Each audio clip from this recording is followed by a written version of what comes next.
आप सभी का हमारे YouTube चैनल पे बहुत बहुत स्वागत है। आइए जानते हैं वर्ष 2023 दशहरा गंगा पूजन व्रत के शुभ मुहूर्त के बारे में, व्रत पूजा महत्व नियमों के बारे में। आप सभी भक्तों को गंगा दशहरा की ढेर सारी शुभकामनाएं। ब्रह्म पुराण के अनुसार ज्येष्ठ माह के शुक्ल पक्ष की 10वीं तिथि के दिन हस्त नक्षत्र में स्वर्ग से गंगा माँ का आगमन हुआ था। अतएव इस दिन गंगा आदि में स्नान करना, अन्न वस्त्रादि दान, जप तप उपासना और उपवास किया जाए तो 10 प्रकार के पाप, 3 प्रकार के कायिक, 4 प्रकार के वाचिक और 3 प्रकार के मानसिक, ये 10 प्रकार के पाप दूर हो जाते हैं। यदि इस दिन जो कि ज्येष्ठ शुक्ल दशमी, बुध, हस्त, व्यतिपात, गर, आनंद, वृषस्थ, रवि और कन्या का चंद्र हो तो यह अपूर्व योग महाफलदायक होता है।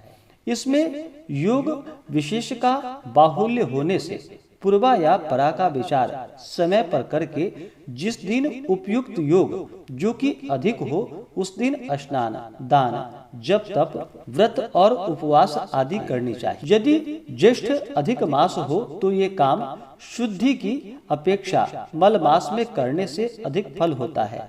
दशहरा के दिन दशाश्वमेध में 10 प्रकार स्नान करके शिवलिंग का 10 सांख्य के गंध, पुष्प, धूप, दीप, नैवेद्य और फल आदि से पूजन करके रात्रि जागरण करे तो अनंत फल होता है। तो आइए पहले जान लेते हैं गंगा दशहरा के शुभ मुहूर्त के बारे में। व्रत को किस दिन धारण किया जाएगा और किस दिन गंगा स्नान किया जाएगा। ज्येष्ठ मास शुक्ल पक्ष 10वीं तिथि प्रारंभ समय 29 मई 2023 दिन सोमवार सुबह 11:51 और 10वीं तिथि की समाप्ति होगी 30 मई 2023 दिन मंगलवार दोपहर 1:09 पे।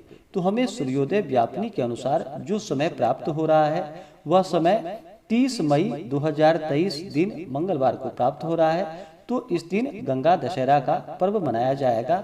इस दिन गंगा स्नान, दान पुण्यों का कार्य किया जाएगा। 30 मई को जो कि हस्त नक्षत्र भी इस दिन प्राप्त हो रहा है, जो कि इस व्रत के लिए, गंगा पूजन के लिए बड़ा ही पुण्यफलदायी है। इस दिन हस्त नक्षत्र जो कि दिन रात तक रहेगा और योग भी जो कि बड़ा ही अच्छा बन रहा है। योग जो कि सिद्धि योग रात्रि 8:53 तक, उसके बाद व्यतिपात योग। 30 मई को सूर्योदय का जो समय होगा वह समय सुबह 5:08 और सूर्यास्त शाम 6:43। राहु काल का समय होगा 30 मई को, वह समय दोपहर 3:19 से शाम 5:01 तक राहु काल का समय होगा। राहु काल समय के दौरान कोई भी शुभ कार्य या नया कार्य नहीं करना चाहिए, यह लाभप्रद नहीं होता है, इस बात का ध्यान रखें। तो जो भी गंगा पूजन करने वाले हैं, व्रत को धारण करने वाले हैं, वो सभी 30 मई 2023 दिन मंगलवार को व्रत को धारण करेंगे। इस दिन विशेष प्रकार से जो कि गंगा तटवर्ती प्रदेश में अथवा सामर्थ्य न हो तो समीप के किसी भी जलाशय या घर के शुद्ध जल से स्नान करके स्वर्ण आदि के पात्र में त्रिनेत्र, चतुर्भुज, सर्वावयव भूषित, रत्न कुंभ धारिणी, श्वेत वस्त्रादि से सुशोभित तथा वर और अभय मुद्रा से युक्त श्री गंगा जी की प्रशांत मूर्ति अंकित करे अथवा किसी साक्षात मूर्ति के समीप इस दिन बैठ जाए और इस दिन जो कि ओम नमः शिवायै नारायण्यै दशहरायै गंगायै नमः इस मंत्र से जो कि आवाहन आदि करके षोडशोपचार माता का पूजन करना चाहिए और पूजन के पश्चात जो कि हवन आदि का कार्य करना चाहिए। आप इस मंत्र में जो कि नमः के जगह स्वाहा का प्रयोग करें, जैसे कि ओम नमः शिवायै नारायण्यै दशहरायै गंगायै स्वाहा। इस प्रकार से मंत्र का उच्चारण करते हुए माता गंगा को हवन अर्पित करनी चाहिए। तत्पश्चात ओम नमो भगवती ऐं ह्रीं श्रीं हिली हिली मिली मिली गंगे माम पावय पावय स्वाहा।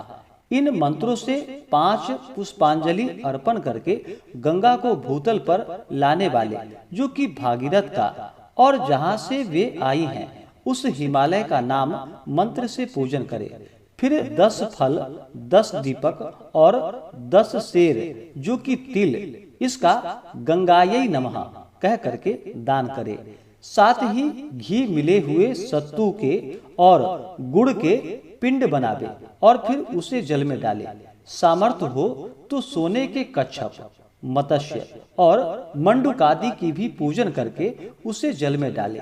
इसके अतिरिक्त 10 किलो तिल, 10 किलो जौ और 10 किलो गेहूं 10 ब्राह्मणों को दे। परदार और परद्रव्यादि से दूर रहे। ज्येष्ठ शुक्ल प्रतिपदा से लेकर के अगर 10वीं तक एक उत्तर वृद्धि से दशहरा स्तोत्र पाठ करे तो सब प्रकार के पाप समूल नष्ट हो जाते हैं और दुर्लभ संपत्ति की प्राप्ति होती है। तो जो भी व्रत को धारण करने वाले हैं वो सभी 30 मई 2023 दिन मंगलवार को व्रत को धारण करेंगे।